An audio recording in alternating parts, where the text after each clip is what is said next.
Well, welcome everybody. As I said, if you've just joined, I'm Georgia and one of the organisers from ClimaTalk, and I'll just be chairing the meeting, so you'll hear me at the beginning and the end, and then hopefully you'll hear nothing else from me. But welcome to this side event as part of the United Nations Economic Commission for Europe, or UNECE, their annual regional forum. I'm delighted to welcome you on behalf of ClimaTalk to today's panel discussion, The Future of Youth Climate Litigation. I'm going to give a brief overview to the event before handing over to Adriana, our moderator, who will take it from there. And as you'll see on the slide being shared, I'm going to give a brief overview of the event, which will center around interventions from our panelists, and we will also give you the opportunity as attendees to submit your questions based on these interventions afterwards. So pay attention, and if you have any questions, feel free to make a note, and we will ask you to submit them in the chat function during part 3. And as a bit of housekeeping, please do turn off your videos and keep yourself on mute unless otherwise indicated to enable this recording to go smoothly. And this should all go very smoothly. In the interests of accessibility, which is one of our core values here at ClimaTalk, I'll briefly take you through what the Regional Forum is, as some participants joining may not have attended a UN event before, and so this type of thing might be new to you. So starting with the UNECE, this is a multilateral platform which, and to quote its mission, facilitates greater economic integration and cooperation among its member countries and promotes sustainable development through policy dialogue, negotiation of international legal instruments, developments of regulations and norms, as well as other mechanisms. It has 56 member states across the world and allows international and non-governmental organizations to take part in UNECE activities. And so this is where we come in. The Regional Forum, which ClimaTalk has attended for the last 2 years as an observer, gives a space for civil society to discuss the SDGs in focus. And this year, we are delighted to host this event to focus on 2 of the SDGs for this year. And SDG is a Sustainable Development Goal. We will be considering SDG 13, Climate Action, and SDG 16, the promotion of peace, justice, and strong institutions.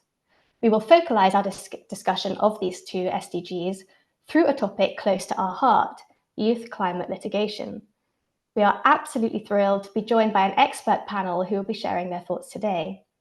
And now turning to ClimaTalk, which may be an unfamiliar organization to some of you, we are a youth-led nonprofit organization whose aim is to demystify climate policy and empower young people in the fight for climate action.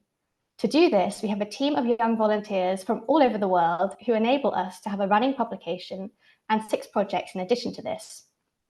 So you can see here in the next slide that we cover many environmental topics, from law and justice, most pertinent to today's event, and biodiversity.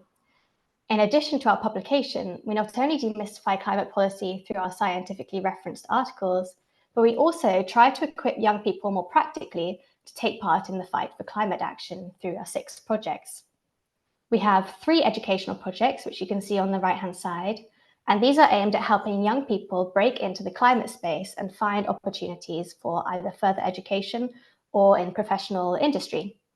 And we have our 3 policy projects on the left, which focus on different areas of climate policy. We have a COP project each year where we send delegates to COP to report on negotiations and policy developments, as well as young people's experiences and UNFCCC processes more generally. And we have an EU policy project which focuses on policy packages, for example, the Fit for 55, and this year we're focusing on the EU elections in June. And then most importantly for today, we have our Youth Climate Lawsuits database. And so our Youth Climate Lawsuits database is a project headed up by Anna and Adriana, who are the main organizers of today's event. And their team comprises case researchers, case writers, and case editors who work to find new climate cases related to both the environment and to youth, relating directly to the climate crisis. Typically, this means we focus on defendants who are legally children or on these cases that relate to the climate crisis. The project aims to explain this type of litigation in a clear way for those outside of the legal field, but also in a way which allows specialists in the field to navigate this area of litigation. We have published supplementary content as well, focusing specifically on these trends in youth climate litigation. So, having given a rather extensive overview in the end of our work, hopefully you can all see why we have chosen to discuss the future of youth climate litigation today. And I will now hand over to Adriana, one of our project leads on this project, who is acting as moderator today. So thank you, Adriana, over to you. Yes, thank you, Jorge, for the presentation and the general overview of the event. Good evening, maybe sometimes good afternoon to everybody. I'm Adriana Zamora, and together with Ana Bortolucci, we are the leads of the Youth Climate Database project. We are very excited to start this conversation about the future of youth climate litigation with three amazing panelists, and I will give you a little description of each one of them. So Camila Bustos is an assistant professor at the Elizabeth Howe School of Law at Pace University. Prior joining Pace, Professor Bustos was a visiting assistant professor of human rights at Trinity College and a clinical supervisor in human rights practice at University Network for Human Rights. She was also a plaintiff in a case against the Colombian government to stop deforestation in the Amazon forest. Then we have Ida Edling. She's an environmental activist and lawyer. She is a spokesperson and legal and scientific coordinator for Aurora, which is a youth-led organization that has sued the Swedish state for insufficient climate action. She's also coordinator of counseling, advocacy, and funding at Sweden's Environmental Association of Law. Aoife Daly teaches law and specializes in human rights law at the School of Law. Her research focuses on human rights-based approaches and children's rights in areas which include environmental rights, climate action, and access to justice. She's an author of the International Celebrated Children, Autonomy, and the Courts published in 2018, and Child, Youth, Climate Action, and Human Rights Law forthcoming this year with Routledge. Now I would like to start the conversation just to get to know you first, and I would like to ask, could you briefly share how you started to get involved with climate justice? Maybe, I mean, if any one of you wants to start very spontaneously, or Camila, maybe? Start it. Hi, folks. Yeah. I'm Camila. So nice to meet you all. Thanks so much for this kind invitation. It's a big question, but I was probably, I don't know, 15, and I learned about climate change, and I couldn't actually believe that we hadn't solved it. And I was like, are you telling me we have an existential crisis and people keep meeting every single year and we still haven't figured this one out? So it really, that's where it started. And since then, I sort of dedicated, my studies and then my professional career to understanding climate, and now figuring out how do we use the law to affect change. And so, yeah, I was part of divestment activism. I was trying to push for state level climate policy in college. And then I turned a bit more into, the legal and policy world after college. But since I was 15, it's just been, I think about it every day. Thanks for having me. Maybe, I don't know, I'll pass it to someone else now. Mm-hmm. Maybe Ida? Yes, hi everyone. Thank you so much for inviting me and for organizing this event and for joining this event. I'm very happy to be here. And how I got involved with climate justice. So I grew up in a privileged part of the world in Sweden, but I still watched how overexploitation of nature and humans for short-term economic gain pushes planetary systems over its boundaries. And from a very young age, I found that unacceptable. So I studied law because I wanted an unignorable tool against these planetary emergencies. And from beginning to study law, or actually when I was like 13, I dreamed of being part of a climate litigation case because I'd seen how potentially effective these could be. And then when I was in law school, I found the case I'm working on now, which makes me happy for this opportunity. So that's how I got involved in climate justice. Okay, and last but not least, Aoife, can you share, please? Yes, thank you so much for having me. It's just wonderful to be amongst you all, such accomplished climate advocates. And for me, like Camila, it just has always occurred to me that we're part of the environment, we are the environment. And in Ireland, for example, where I'm from, hello from Cork, it's the second city in Ireland, but some say the best main city in Ireland, but that's mostly people from Cork say that. But in Ireland, we're kind of famed for lush green landscape, but actually we have the third worst level of biodiversity in the world. It's quite stunning because of agriculture primarily, and just landscapes lacking in anything but kind of cattle and so on. So to me, my primary area of expertise is children's rights and international human rights law, but children in particular. And I've written about children litigating in the courts. I've written about children being active in politics and protesting in the streets. And suddenly these two things came together in the climate crisis when around 2017, this kind of leadership of children and young people was suddenly there for all to see. And I had been writing about it for such a long time, and it wasn't really of much mainstream interest, but now it certainly is. And I'm capitalizing on everything that I've learned to try to be a climate advocate to these young people through my academic work.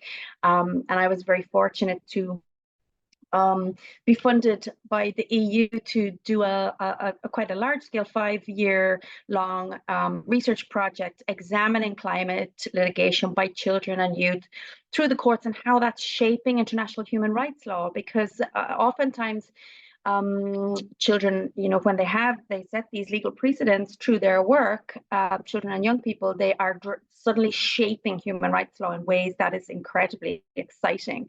So that's where my work comes from, and I just feel so privileged to be able to do it. Okay, thank you.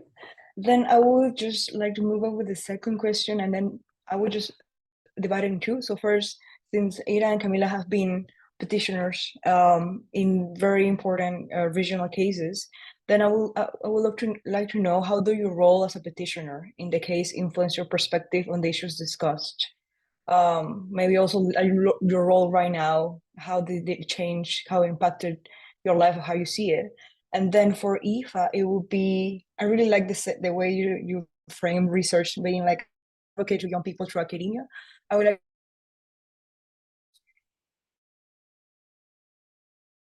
if you want to like in some way your role as as academic, more like a more activist role through academia.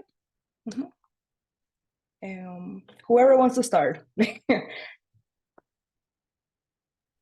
I can get us started again and then pass it to Ida.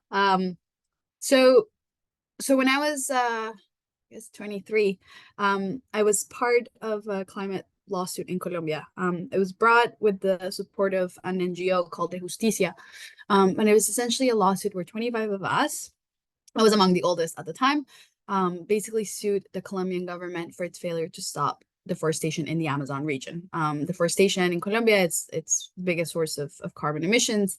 And Colombia had already made all these international commitments, you know, during COPs before Paris to stop, or to at least reach net zero deforestation by 2020. And so because of that, those international law commitments are actually part of our constitutional law. And in addition to having a pretty progressive constitution, we basically said, look, deforestation in the Amazon is affecting our human rights, and will continue to affect our fundamental rights, you know, to life, water, a healthy environment, health, so on and so forth. And we filed it because we were inspired by, honestly, all of the kind of this global trend, right? There were all these lawsuits coming up. We had talked to folks who brought the Juliana lawsuit in the United States. We were in touch with Urgenda in the Netherlands. And so we ended up filing, not thinking much of it in terms of, we thought we would lose because of all the obstacles to litigation. Ended up, you know, losing in the trial court, appealed, goes up to the Supreme Court, and we win. And not only did the court, you know, say that, yes, that the government was violating our rights, it also adopted a nature, rights of nature approach, and actually declared the Amazon basin subject of rights, which is something we hadn't asked. So that was really interesting. I think my thoughts on the litigation have changed, right, as I've gotten older, and also changed a bit my role as a climate advocate, right? I think when I was younger, I was definitely in the activist camp, and exclusively in the activist camp. And, you know, with time and after law school, now I'm sort of, you know, now I'm an academic, right? And so although my work is always tied to, you know, climate justice, and that's the origin of why I'm interested in doing this, my role has changed a bit as I get older. Also, technically, I'm no longer youth, right? I think after 30, you're no longer youth in the strict sense of the word. So then thinking about what does that mean for me to be, again, in support of what you all are doing, really. And so I think it's really shaped the way I think about law as well. I think litigation is amazing. It's an amazing tool. And I think it also has a lot of limitations and it can have some challenges. And I think when we put so much faith in the courts, sometimes we forget about the real power, which is social movements. So happy to maybe expand a little later on the limitations of litigation, but I'll pass it to others now. I'll hop on then. Thank you, Camila. And my answer will be very similar to yours. So I'm part of this Swedish climate case that is youth-led. We are a group of 300 young people who have sued the Swedish state for insufficient climate action, as was already described. And I'm also firmly rooted in the activist camp, and I'm sort of still in my role as a lawyer, rooted in the activist camp. Environmental activist first and lawyer second. But what I've learned in this role, I'm both a plaintiff and a lawyer for my case, and I'm spokesperson and like activist in the case. And what I've learned in that role is what you can do using the tools of the current legal system, using strategic litigation as a tool for climate justice.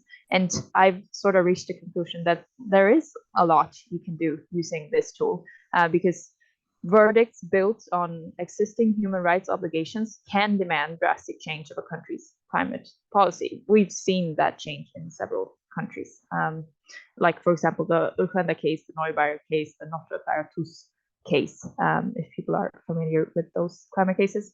But I'm also, again, repeating some of what Camila said, I'm also realizing a lot about what you maybe can't do using strategic litigation as a tool for climate justice. Because when you use strategic litigation, you still need to use the legal system as it is today. And at least in my jurisdiction and those that I'm semi-familiar with, the legal system is heavily anthropocentric, it's human-centered, it doesn't grant rights to any other living entity than humans. So animals and plants and ecosystems who are all suffering in the climate emergency and who are all overexploited to the point of several tipping points or several large-scale harm. They are not protected in the same way as humans. So maybe an ecocentric and nature-centered transformation of the legal system that science deems necessary, maybe that type of transformation will be difficult to achieve using strategic litigation. So I've learned the possibilities and the limitations, or to start thinking about them anyway. And I'll pass to you.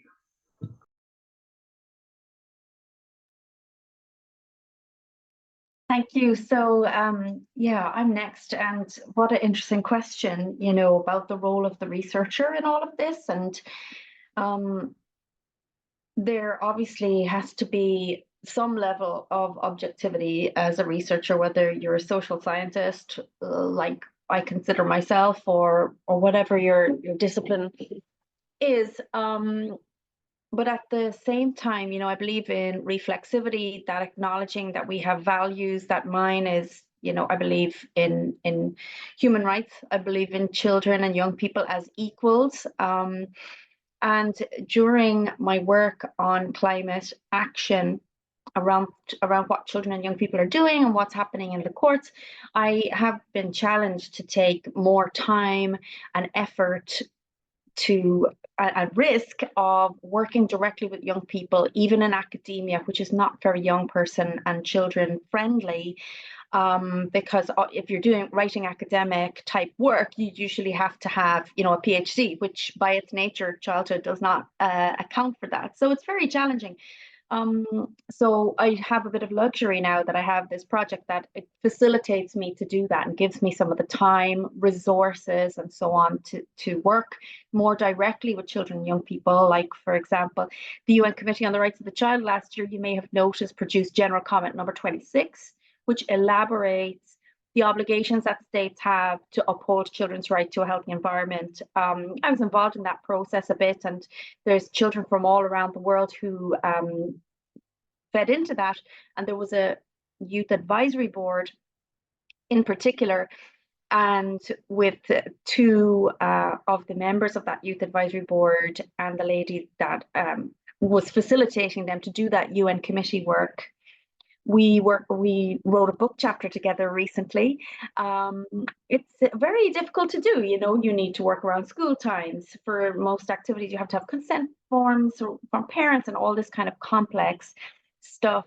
But that's kind of one real transition, is that if you're going to be talking about children and young people being leaders and driving things and being equals, then you have to really take the time to, work directly with them on even academic work that you're doing, which can be, dare I say it, a little bit boring maybe for children sometimes, when you've got the jargon and you've got the journal articles and all this kind of stuff. So that is a really interesting journey, I think, that I'm on and that my team is on, because I've recruited a team of about 7 other young, very talented academics. And we will all be on that journey together. And I've had the opportunity as well to, I think one thing as a researcher, as an academic, it's sometimes difficult to get out in the real world, because you have your teaching, right? You have your research that you have to produce, and publications you have to, meet your obligations for your university. So it can be hard sometimes to get out in the world and contribute to real stuff that's going on. And I had the opportunity recently to contribute children's rights expertise to a lot of different kind of real world fora.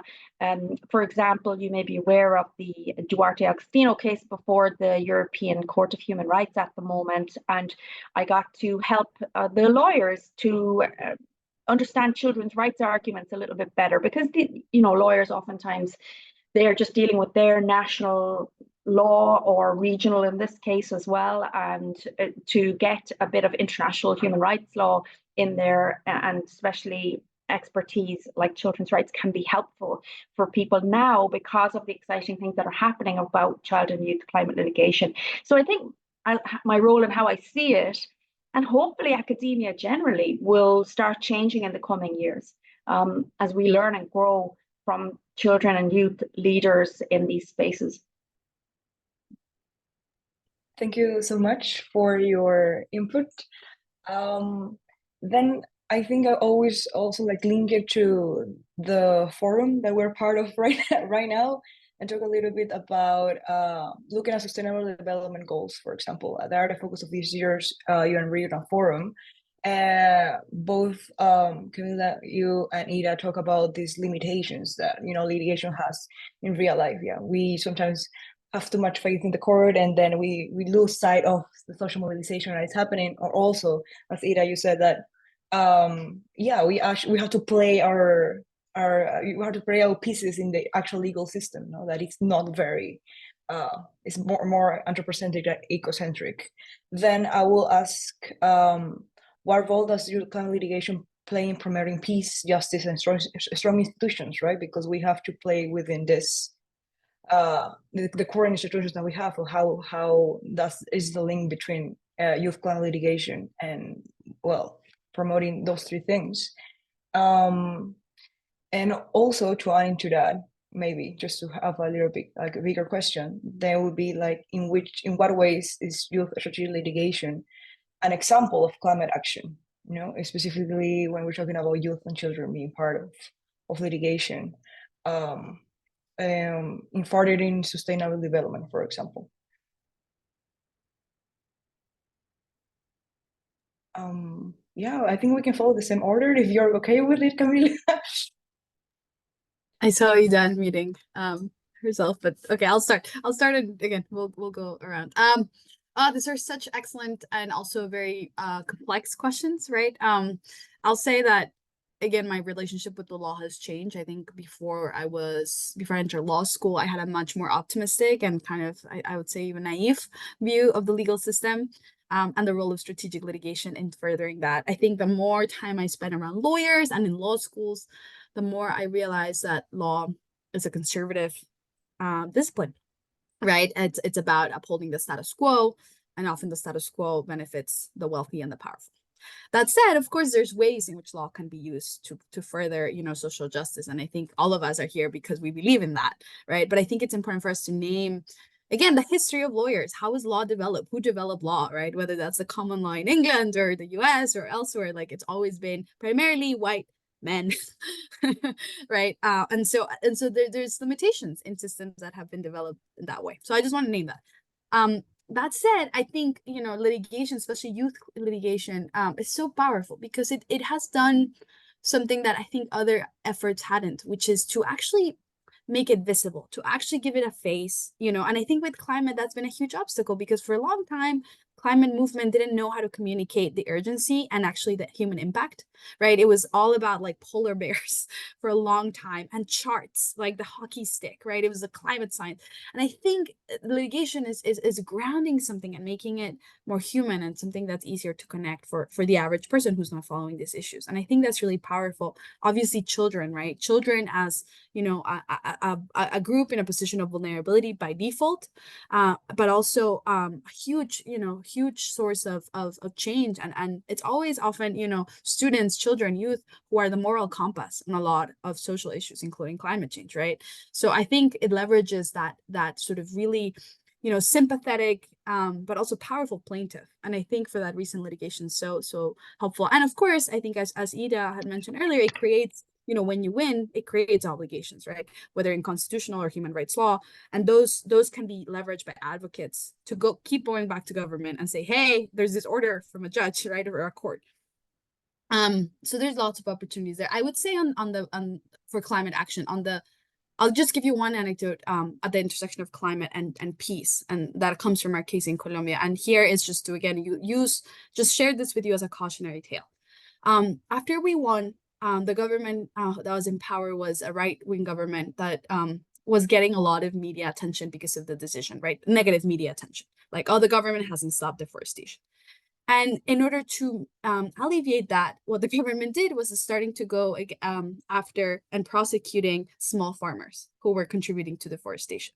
But we all know that in Colombia, most of it is happening because of like private interests, big mafias. It's not the small farmers, right, who are actually causing deforestation. And so what that did was anti-human rights, right? They used our case and they used the decision to then go after the weakest actor in the deforestation chain.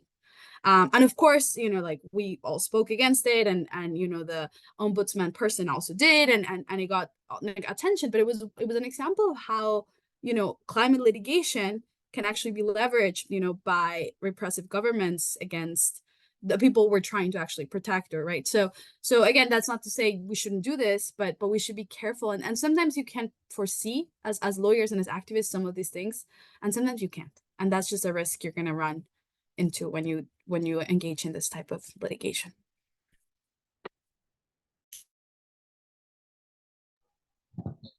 I suppose I'm next. Thank you again for these contributions. And just again on quickly on the role of or the limitations and opportunities of strategic litigation. I just want to very much agree with what Camila said on the potential power of the platform of strategic litigation. It's not only what you can achieve legally through winning in court, it's also what you can achieve through telling the story of going to court. So in our organization, we have an equal goal. The first one is to win in court and to change climate policy, and the second one is to use that platform to advocate for the need for urgent climate action in the climate emergency. So that's another opportunity of strategic litigation.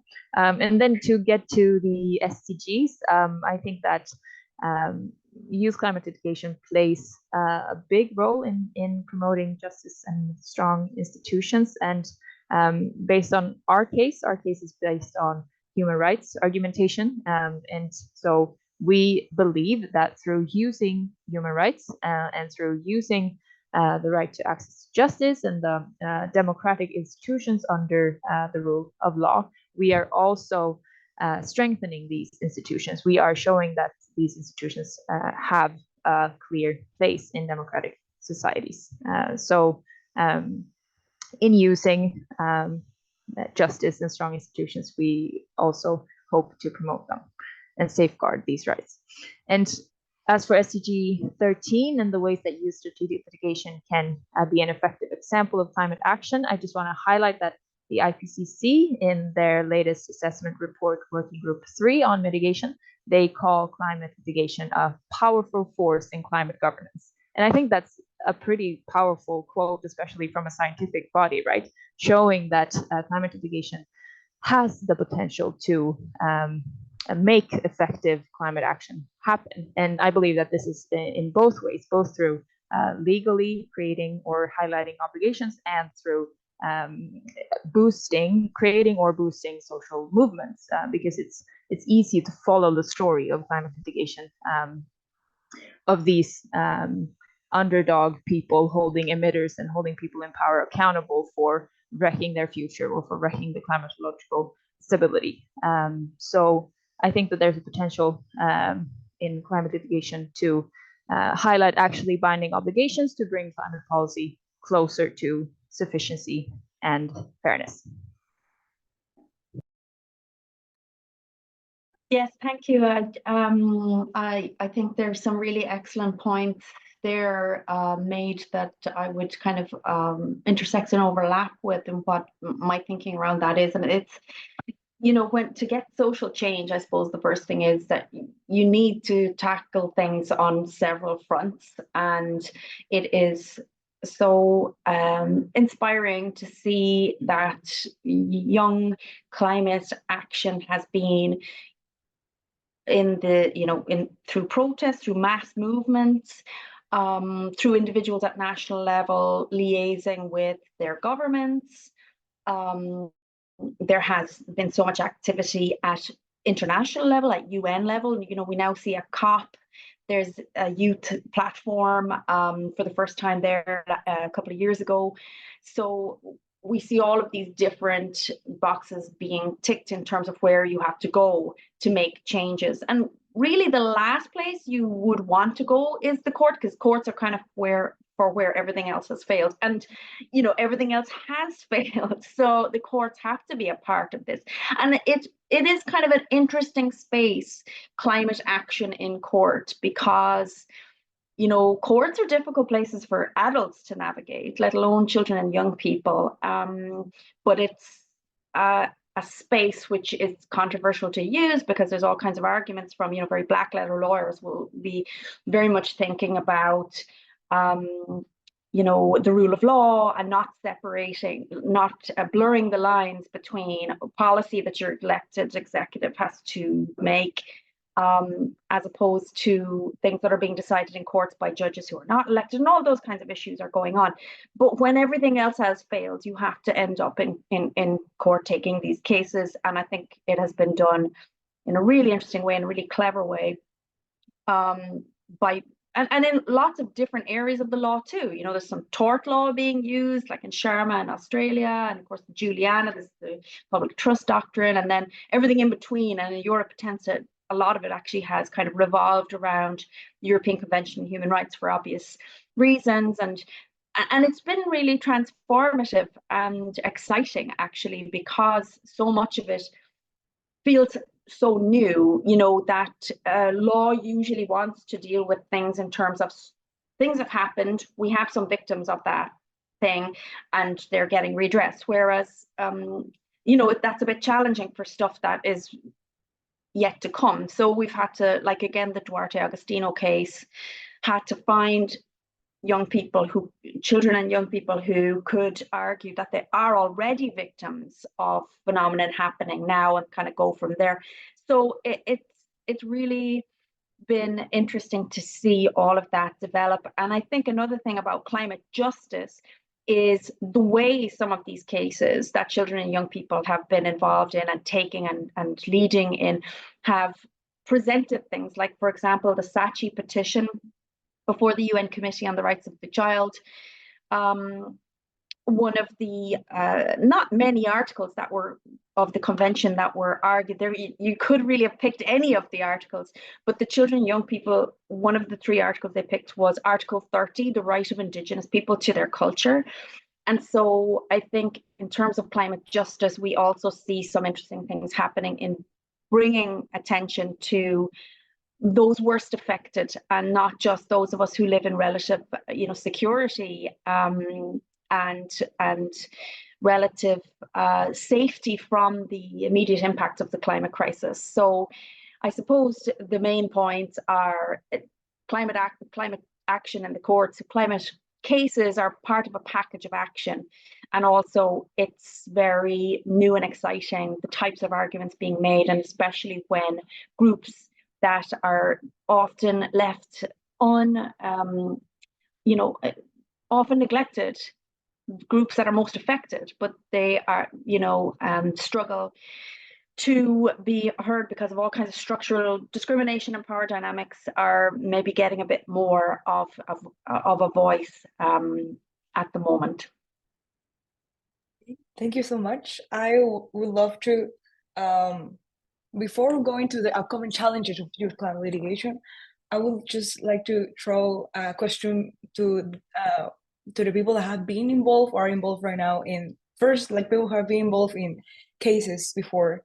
How will you do it different with all the knowledge that you have now? Like, do you think the initial approach will be different? The arguments could be different?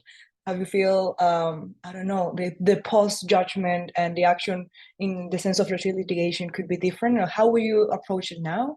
And then also, I would say for Camila and Aoife, it will also be, do you think there is a specific way that children and youth are bringing cases, climate litigation cases to courts that are different from all the other climate change cases that we have right now? Do you think there's something specific that the youth are bringing to courts? Because maybe they're activists, or maybe they frame it differently.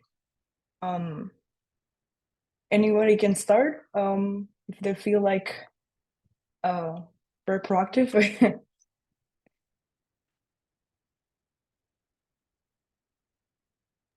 I'll start. Since we can keep this order. Sure. Oh wow, these are again excellent questions. Thank you, Adriana.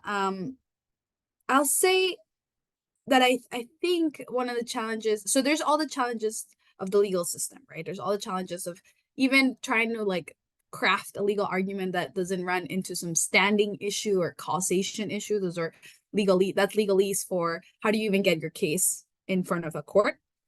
And then of course there's all the issues around expert judgment, like expert testimony, and thankfully I think climate denialism isn't as alive as it used to be, and of course we have all of the science to back our claims, but there's still some questions around scientific uncertainty and attribution science, and especially for more novel legal theories. So legally there's always some challenges, again, because of the way in which our judicial systems are developed. I think depending on the country too, there's different judicial cultures, right? I think if I'm a US trained lawyer, I live in the United States, like our judges, most of them are see judicial activism as something bad, right? Whereas where I'm from, Colombia, our constitutional court has been notorious for some judicial activism, in the sense that they've actually pushed the boundaries of human rights law and constitutional law to protect certain populations. So it depends on the jurisdiction, right? There's going to be a different culture, different set of laws. So all of those are always challenges. I would say, for future climate litigation, something I'm actually working on right now, I'm thinking through is this question of implementation, because for our case, we won way faster than we thought we were going to. Really, we filed in January, and by April, we had a Supreme Court decision, which is like 4 months. It's so fast. And yet, deforestation hasn't actually decreased. And some of this has to do with the data and again, change in administration, and they're giving us different data on deforestation. But the reason is because it's really an economic and political problem. And so although there's a court order, the agencies that are responsible for actually implementing the decision haven't, either coordinated properly or don't have the incentives to actually implement or enforce the decision. So this has raised, lots of questions around implementation for climate litigation, and it's something that as a scholar, I'm really interested in exploring, and how do we actually learn from cases that have been implemented, and socioeconomic rights litigation more broadly. So if this is something that interests you, let me know. I'm working on it. I would say the other challenge, and it's something to keep in mind, is that young people, I think, should be holding their lawyers accountable for their duties, the duties as their clients. And so what do I mean by that? I think often young people are so excited. They just join these cases. They don't necessarily understand what that means, the level of commitment. You know, even if you signed something or your parents signed something, like it's hard to sometimes foresee all of the way in which the litigation will develop, right? And there's some really awesome lawyers and there's some crappy lawyers, right? And what do I mean by that? I mean, some lawyers are really interested in you as a person and how you're like living through the litigation. And I think other lawyers are more interested in just winning and don't necessarily care about how maybe it's affecting your mental health. Because again, if we're talking about a climate emergency and we know that, you know, Gen Z and millennials and younger generations like are deeply affected by this, are you being tokenized, right? Are youth organizers being tokenized? And I've had, again, some conversations with others, you know, advocates and scholars about this question, because that's one of my concerns. Like what's going to happen, you know, in 10 years when lots of maybe the plaintiffs realize that they were maybe in sort of unequal asymmetrical power relationships with lawyers. So something I'm also interested in is like, what's the role of lawyers here? How do we hold lawyers accountable? Because even well-intended climate justice lawyers, you know, can sometimes, again, there's all this power asymmetries. They are the ones that know the law. And even though they're supposed to represent their clients, doesn't mean they always do a good job. So I would say those are my two comments on future challenges. And I think I'll let the others answer the last question about whether there's something different here with youth climate litigation. I might just come briefly in there because I think we're going to be talking about some kind of similar things. So I again, I think it's just such a good question to reflect on. Is there something different that children and young people are bringing to court in these cases? And at our Youth Climate Justice Project here in University College Cork, funded by the European Research Council, we are setting up a case law database. One of the many things we're doing, breaking down, which is why I'm so interested in you guys' database, focusing, you know, on youth stuff. And ours will be primarily focused on breaking down in terms of children's rights. So it'll be primarily about under 18s. But one of the fascinating things about these cases is that there's under 18s and over 18s litigating together. So you can't exclude one group or the other, I think, in these cases. But that's kind of part of how fascinating it is of what children and young people are bringing to court.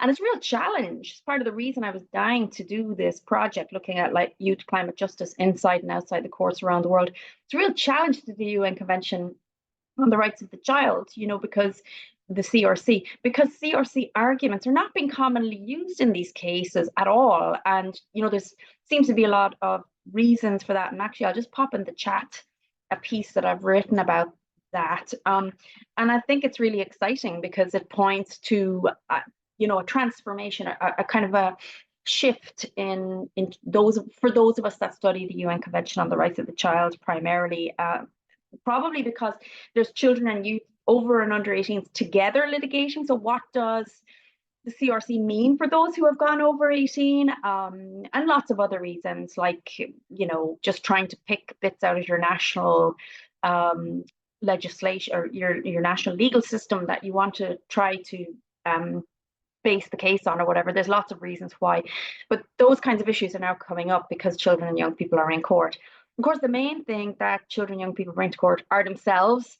This changes all kinds of dynamics, and I think that there are certain qualities of children and young people that the justice system is going to have to grapple with, that various justice systems are going to have to grapple with, like the temporality of childhood, like how, you know, a 4-year court case would be long for an adult. It would feel like a lifetime for a child. And you know, when that petition was brought to the UN Committee on the Rights of the Child, for example, by Greta Thunberg and 15 other young people, Greta Thunberg was under 18 when the petition was put forward. She was over 18. She was an adult when the actual determination was made by the committee, and the committee decided that it wasn't even going to hear the case or the petition in full because the young people hadn't exhausted domestic remedies. And those temporalities of childhood are, you know, actually hand in hand with the temporalities of the climate crisis, where tipping points are coming very quickly and cases take a long time. And that those facts are really, I think, raising some very tricky issues for the law about getting justice at this particular time. And also about, I think just to pick up on what Camilla was saying about the experiences of children and young people that are taking these cases. And again, our project, we're going to interview children and young people who are taking and have taken these cases to find out more about their experiences. And I have a little bit written on that already as well, that I'm still working on, that I've just put in the chat there as well, about child-friendly justice, child and youth-friendly justice for the climate crisis. Because again, these are spaces, courts are not spaces that are adult-friendly. And so for children and young people, you're going to have all of that lengthy hearings, terminology, the applicants to the UN Committee on the Rights of the Child were very upset and very disappointed. And lawyers, legal representatives have work to do. They have to think through the experiences of these children and young people that are the face of the case or whatever, and make sure that they're not just that they fully understand what they're getting into. So making justice more child-friendly, across the board, actually, in all kinds of cases involving children and young people, hopefully will be benefited by the fact that children and young people are now very visibly in these court cases that get quite a bit of media attention. So again, a fast-moving area that I think is very exciting, and we'll see a lot of change in the coming years as more and more of these cases are taken and are worked through. Thank you, everyone who has spoken before me. I feel there are so many things for me to pick up in what you've said so far. I want to start with what Camilla said about the risk of tokenizing young people, because like I mentioned, I'm both a plaintiff and a lawyer in the case. And in our case, we have been entirely youth-led from the beginning, which means that young people make all of the decisions. We have drafted all of the legal strategy. We have a help of one human rights expert, but we are still very much involved in drafting all the legal documents and finding all the funding and doing all the advocacy and all the media. And so this, for us, has been a way to avoid that tokenization, because we have experienced adults trying to do that with our case. And so we very early on had to cut some ties to some people that we collaborated with. So that has been the way for us to become entirely youth-led and to try to do everything ourselves. But that is, of course, only possible for children and young people who are in rather a privileged position, because we have not been able to acquire funding to pay the young people who have been working on this, which means that we have working without getting paid, which means that you have to be able to do that. You can't, it's not possible to also struggle with your livelihood while doing that. So there's and socioeconomic justice aspect as well, that not every child and young person is able to do a project like this, because the project is, like Aoife was talking about, not a very child and youth friendly space. And this is not only the judiciary and the legal system, but also there are enormous amounts of knowledge that you have to acquire in both science and law to be able to bring a successful case like this. So I also want to just highlight another strategy that we have used as a youth-led case to try to, while waiting for the legal system and the judiciary to become more child and youth friendly, we also try to create spaces internally to be able to better handle the difficulties of bringing a case like this. So we're in collaboration with climate psychologists, for example, working within the case just to make it a safe space for the youth around that are behind the case. And this type of, I think that there's a lot to learn for teams who are bringing these cases. A lot of these teams can do themselves to make it safe for children and young people. Okay, so that was just some like strategy, the way we have tried to tackle the vulnerabilities of youth getting into these spaces. But I also want to say something about what we think youth might bring to climate litigation, which is also one of the reasons why we have been so very hard in being entirely youth-led. And for us, I think that it's mainly been about creativity and unacceptance of insufficiency, because all of our cases drafted from this notion that we don't have like the experience telling us that no, this won't be possible. And so we, in our case, have claimed our demands have been set on sufficiency, maybe on way too ambitious levels. But I think that might be something that a young perspective might contribute on a more like personal and ambition-wise level.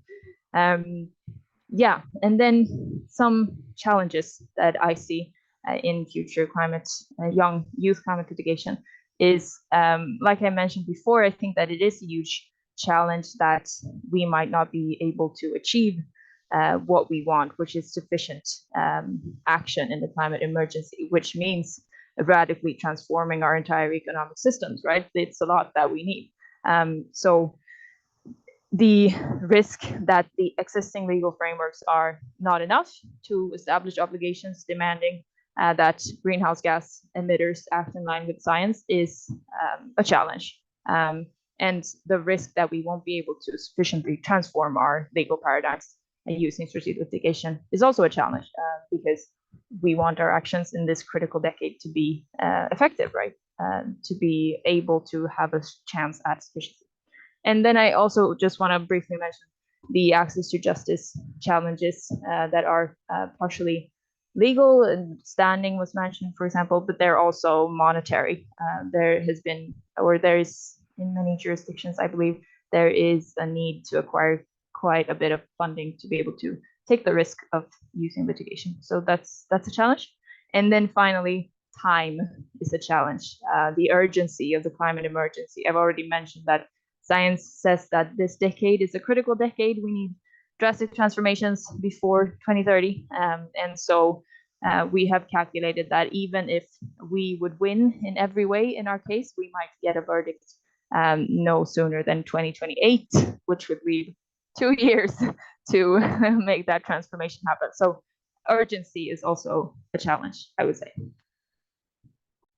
Okay, thank you very much for these reflections. It was, yeah, I have more questions, but then I will let the audience, the other people that are watching this in Zoom, to maybe ask a question.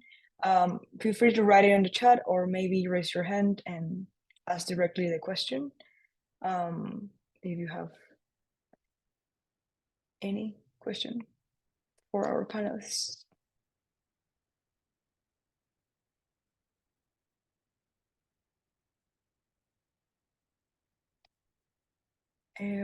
Yeah, I would just read the one that it's in the chat right now.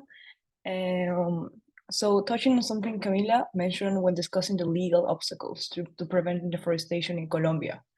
What do you think needs changing in order to prevent this dominance of private interests in terms of litigation? Georgia, could you just clarify what you mean by private interests? Are you talking about like private economic interests? Yeah, exactly so.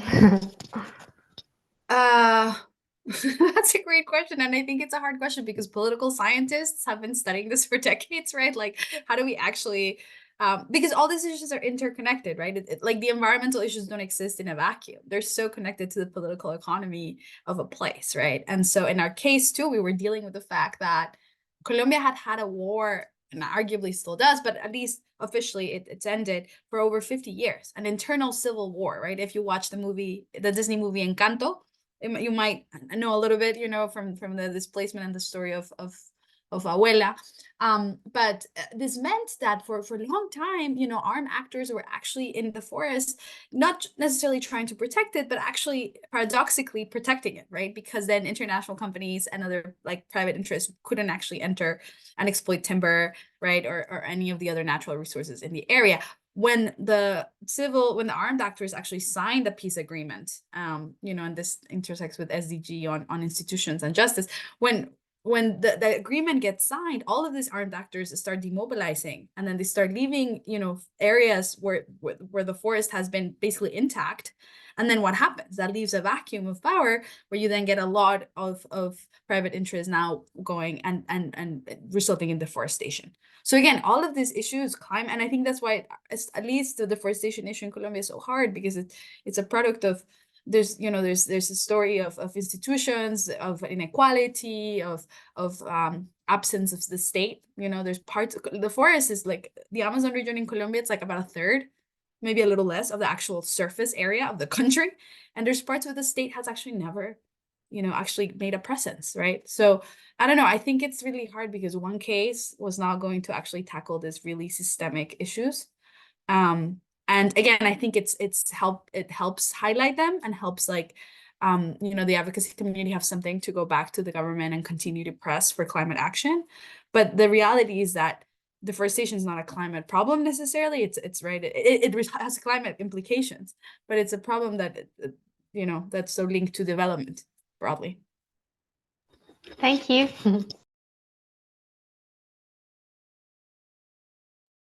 Yeah, thank you so much. Well, I don't see many questions, but I have one for anyone that feels compelled to answer. So, having considered the challenges of youth climate litigation, and then I will read that, and then I will say that one in the chat. Well, so the first one will be like, having considered the challenges of youth climate litigation upon the impact of sustainable development, let us now consider the positive changes and developments we have seen in the field. So maybe could you highlight one of or two examples where the youth climate litigation has been successful in catalyzing climate action? Maybe think about legal precedents or landmark moments that any other cases maybe that you have been in or that you know of. And I will also read the other questions, so maybe you can choose.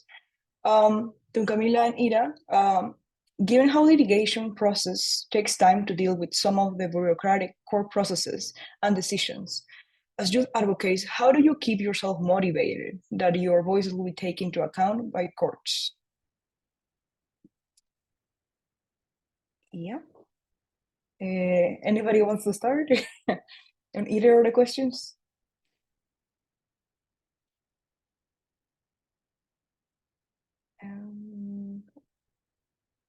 Maybe Ida? I'll say two things. Okay. No, I'll say for two it. things just on Yeah. the last one. The first one, I think I'll let the other folks answer, but I don't know. This is a question for you, right? It's this question of what does anger versus hope do? I hate this. I hate when people are like, youth are so inspiring. How are you always so hopeful? And it's like, no, we're angry actually. And we've been angry, and it's okay for us to be angry. And I don't know. I just actually raised that question to everyone else, which is like, what's the role of hope and anger in getting us through, all of this?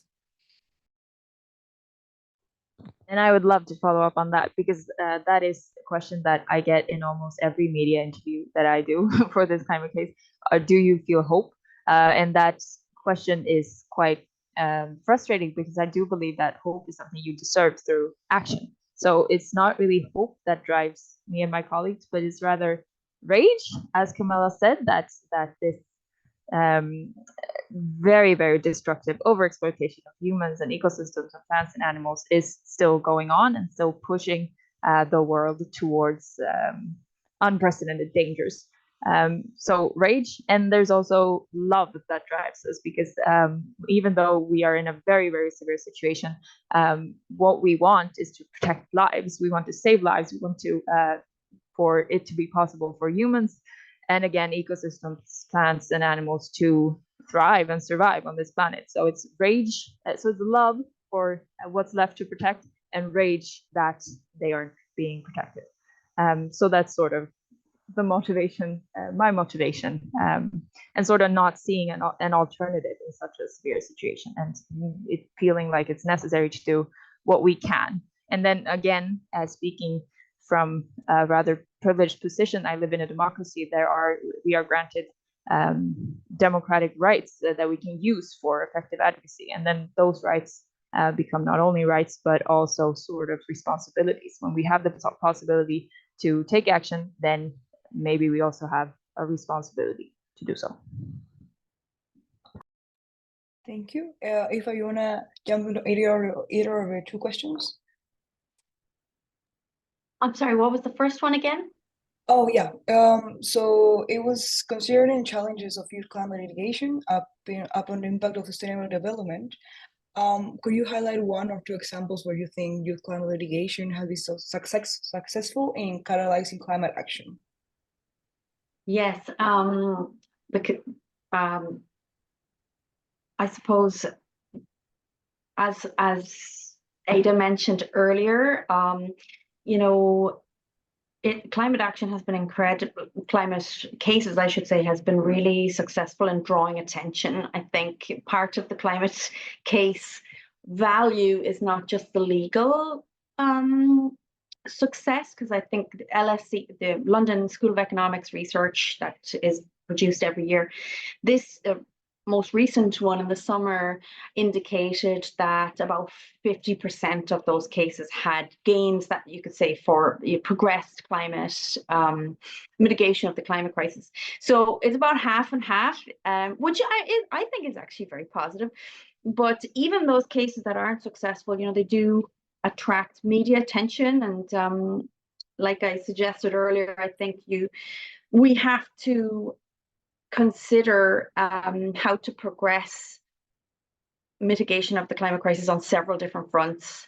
And the legal one actually has a couple of different fronts, because you've got the actual legal side of it, which, sometimes, even like the Urgenda case, the technically successful, but actually the percentage that had been sought for the government to lower their emissions was actually, if every country decreased it by that much, there would be not sufficient mitigation of the climate crisis. So sometimes, even the legal successes don't feel that significant in practical terms, but there's much more at stake than that. There's keeping the attention on the climate crisis, and I think climate cases do that very well, and children and young people mobilize other things like their qualities of organization online that they're much better at than those of us who are older on average. I speak for myself very much about my lack of technical brilliance, and children and young people these days are just so fluid. It's like an extra limb, being online.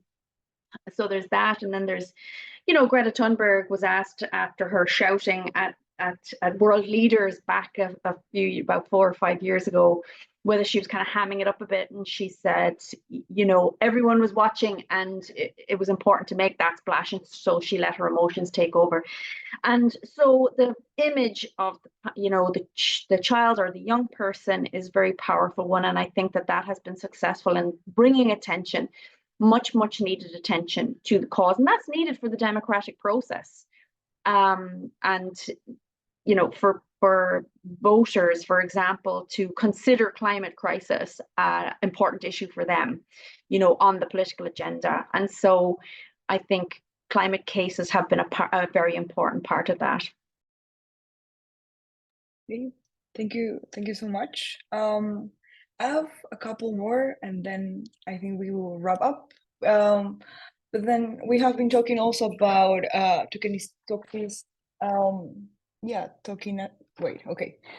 children being used as being used as a means, like the difficulty between how lawyers can engage with children, taking children and youth voices into account when it comes to litigation. So, for example, let's think like in an ideal world, what media coverage would you like to see in youth climate cases? What do you wish people knew about your climate cases, on how, or maybe how lawyers can engage or represent youth or children in courts without taking away their own voices?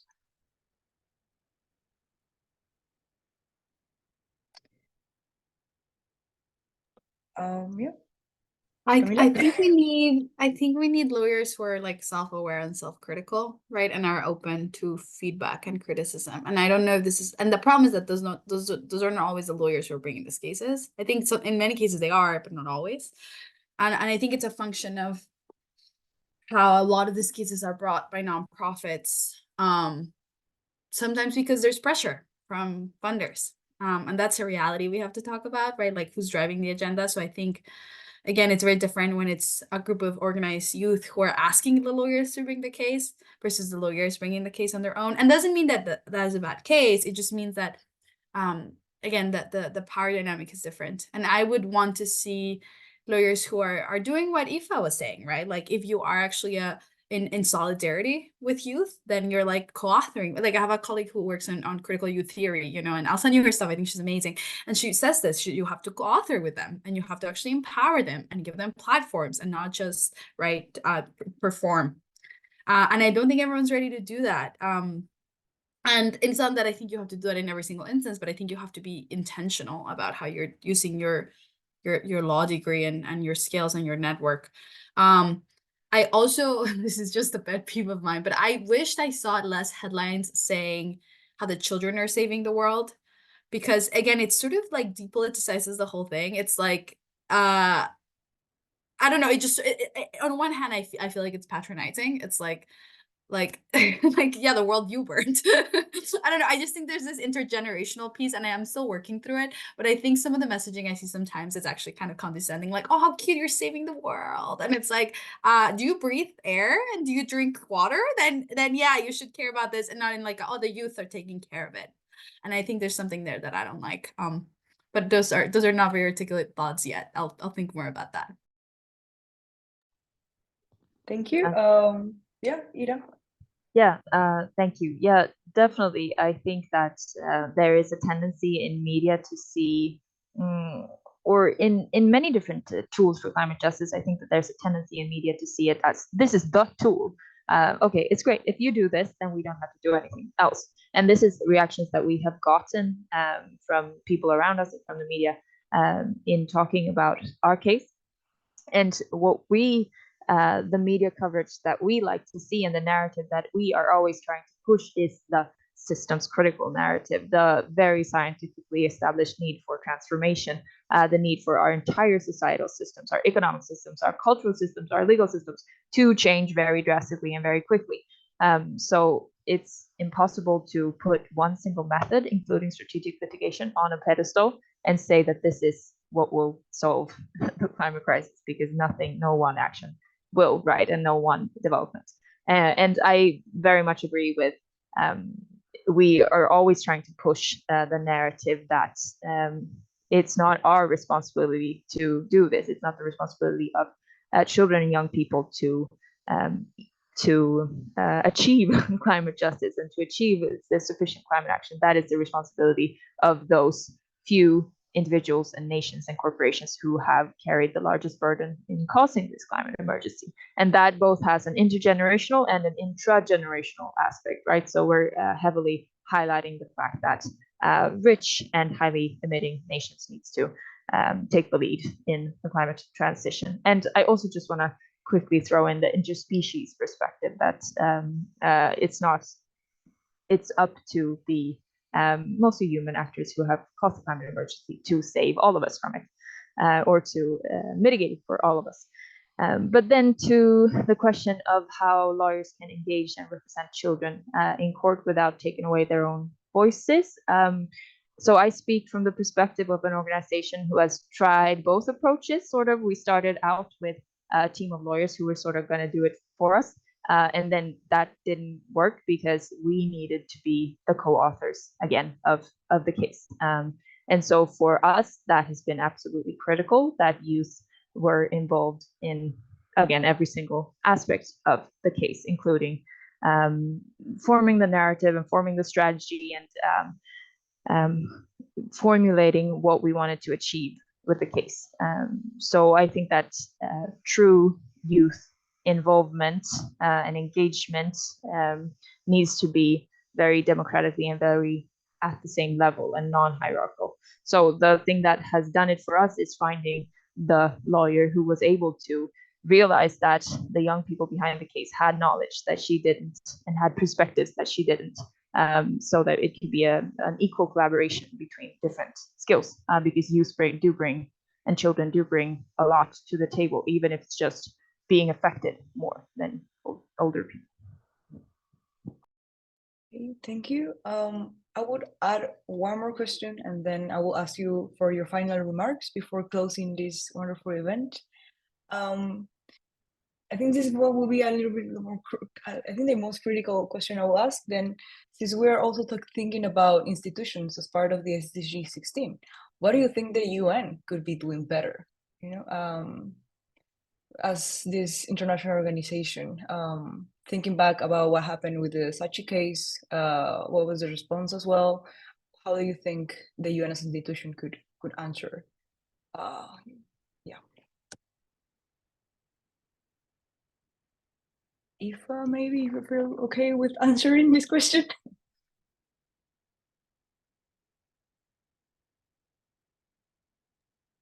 Sorry, I was having trouble with my speakers there. Yeah, I think, you know, there is a lot of activity at UN level. It's really great to see. We have, you know, a youth climate representative at the UN. We have, you know, a lot of effort spent at the UN examining these issues and involving youth in these issues. We have the UN Committee on the Rights of the Child, you know, took the views of, I think it was 14,000 young people from all over the world to produce General Comment number 26, including, as I said, this Youth Advisory Board, who were heavily involved in considering those views and making child-friendly resources and feeding into General Comment number 26. So there's a lot of really exciting stuff happening, and you know, the UN is very imperfect, but it's the only system that we have. One would wish that there would be more concrete activity to actually mitigate the climate crisis. But I suppose the involvement of youth in those conversations is a really positive thing. I mean, the Sachi petition is really interesting. And I mean, I have, in my work, really questioned whether that reliance on, or the reason being that the committee didn't proceed to a full hearing on that being because of the failure to exhaust domestic remedies, whether that really was truly necessary for a couple of reasons. And one of them is that there is exceptions where it would be impractical, or where there'd be effectively no way of doing it. And with the timeline involved of the climate crisis, I would have liked to see a bit more creativity around that. And also in at least in a couple of the countries like Turkey, for example, those children would have had no legal standing in court, so there would have been no way. So I think the committee could have got more creative there, but you know, it didn't. And there was, you know, to some degree you can understand why, but I would like to see systems become more flexible, to interpret more progressively, considering the urgency of the climate crisis and considering also the needs of children and young people who are taking these cases. That years feels a lot different to younger people than older people. So some more progressive thinking about the specifics of being a child or a youth engaging in this would be kind of the primary thing that I would like to see. Thank you. Anybody else want to jump onto that question before leaping to the final remarks? No? Okay, well, that's good. Yeah, I would just want to give you maybe like in one minute or something, like final remarks about your thoughts on how we can, like, even with the limitations, even with the challenges, even with the interaction between lawyers and youth being represented, how do we move on from here? How will be your reflection towards that? I'll just say that I think you guys already have all the tools you need, right? Like you have your passion and your intellectual abilities and the moral compass that you're carrying. And if anything, I'll just say take care of yourselves, because this is a long process and justice takes a long time. And again, I think, I don't know, finding, like, we are not going to be of any use to the climate justice movement if we burn out, right? I remember when I was in my early 20s and I started doing all my climate activism, and there was a point where I was pretty sad and pretty bummed out, and actually was reconsidering just doing something else entirely with my career. And I'm glad I didn't, But I think I forgot how important it is to also set boundaries for yourselves and take care of yourselves. So hopefully maybe I don't have to say that, because Gen Z I feel like is better at that than all of the previous generations. But remember that, because then that's what keeps you going, right? I just want to agree on the point of sustainable activism. I mean, we're not only trying to transform the societal system, we're also trying to transform our internal system of working and try to create some sustainable mechanisms within our small organization. So taking care of yourselves and your health is imperative for that, right? It's what we want for the big world. Eventually, we can create it on a smaller scale. Now, on some final remarks, or like how I see the future of youth climate litigation, I just want to bring us back to the fact that the climate litigation movement is global, right? There has been over 2,000 climate cases on all continents except Antarctica, which is my favorite joke. But each of these cases are built upon the earlier cases in the movements, and the precedents help each new case, right? But each new case also brings something new to the climate litigation movement. So there are very interesting developments within this space, and showing that new avenues can be pursued with the tool of strategic climate litigation. So, for example, our case is focusing on the protection of ecosystems and uptake of greenhouse gases from the atmosphere. So I think that climate litigation brought by youth might be an especially useful or especially fruitful arena to bring these new aspects and to highlight the fact that the climate emergency is not just a climate emergency, it's a planetary emergency linked to numerous and lots of other planetary crises, and they all need to be addressed together. So yeah, I think that there are many possibilities for developing this tool and what it can achieve. And just very briefly, I think Camila makes a brilliant point about burnout and having to care for children and young people and their well-being as they traverse this difficult territory. And it is so unfortunate that it is this existential crisis that faces us that has brought children and young people to be this active and to be in the courts and to be, suddenly having their own platform at COP and all of those things. It is exciting, though, to see where this will go in terms of children and young people more broadly and how they're seen in every aspect of life. The fact that it's now mainstreamed, that people can see what children and young people can bring to a political issue, if you want to call it that, even though it's obviously a human rights issue and all kinds of things.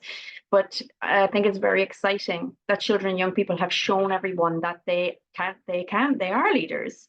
They can communicate and litigate on highly complex and important issues, and hopefully justice systems will become more child and youth friendly, and also justice systems will adapt and litigators will adapt to courts and refine arguments and refine their ways of arguing these cases in a way that might make a real impact through the legal route in mitigating the climate crisis. Well, thank you so much to the three of you. This was a very insightful and reflective conversation. Before closing, well, as we conclude this discussion on youth climate litigation, I urge you to carry forward the spirit of tonight's discussion and actively engage in the fight for climate justice, whether it's through legal advocacy, research, grassroots activism, or simply raising awareness in young communities. Every action, no matter how small, contributes to more sustainable and equitable future for all.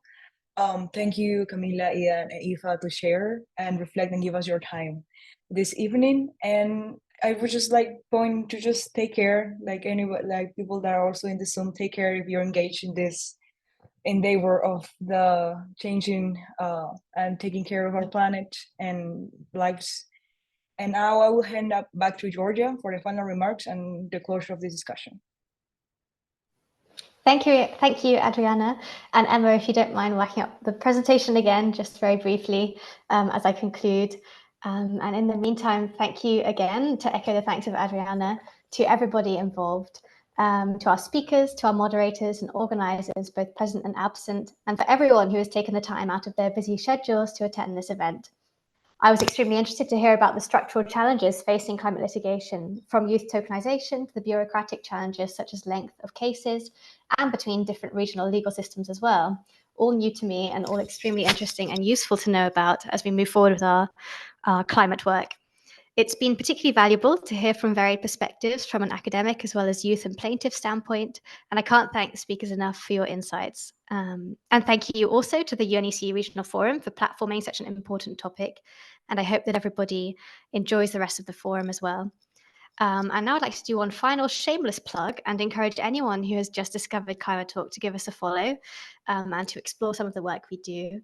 The YCLD project, so the litigation project that we have, is one of 3 policy projects, and we also have 3 other projects as well. So there's plenty to look at, and we always want your support and your input as well. And in particular, if you are interested in our legal database, which is being updated very soon. Emma has shared it in the Zoom chat already, I think. So do take a look through if this is something you're interested in. It's a fantastic resource which Adriana and Anna have worked very hard on and does a stellar job at summarizing case decisions, evaluating cases, and promoting youth in climate litigation.